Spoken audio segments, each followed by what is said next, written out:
Antong lugar ya? Tubuan. Ay, Tubuan. Tubuan na address mo. Mga ka-farmers, nandito po tayo sa may isang bundok ng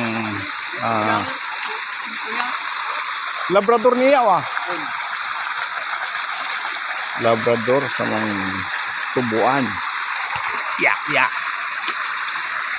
Uy, sarap to ni. Ang ganda ng place. Dito makikita yung mga original na bato. Ah, ito yung sinasabi nung taga-MD. Kaya pa yung mga British na bato. Sabay itong naon yan. Kaya po nila kasi nila yung bato, pinasira itong bundok na ito. Ay, pag ginaro mo to, wala. Masisira yung na madideform,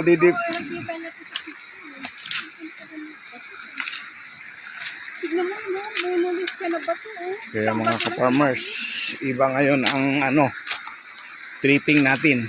Titingin tayo ng mga magagandang lupa na i-develop para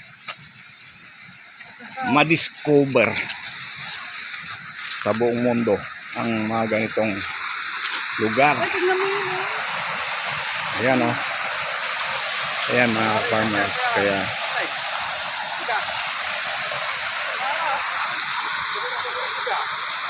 Salam.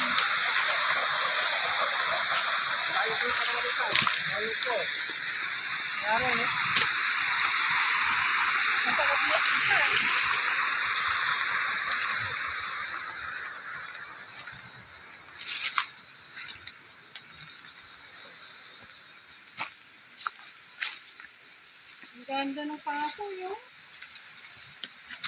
Ay, si Tulio, tumawaya. Hindi po. Oo na ka. Pinakbata.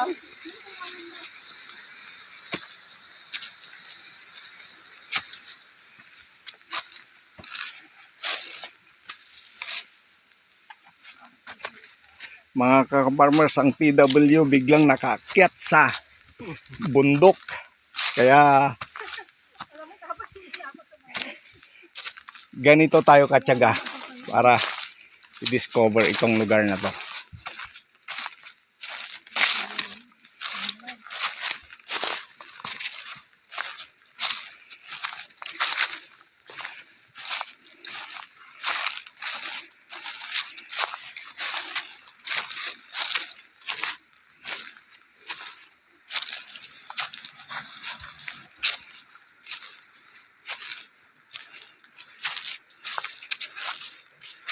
Malingling gasto na naman.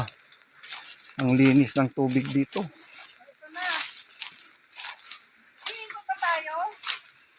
Bakit kilabas ko na yung nente na kulang niya. Sino pa rin tayo dyan? Ito na ako. Kaya ba yun? Batik na siya. Pagod na ako. Dig ka man nakanta, madam mo Ha? Dig ka man nakantan. Araya, so, ikaw kung kwan ko. Oo, ganito.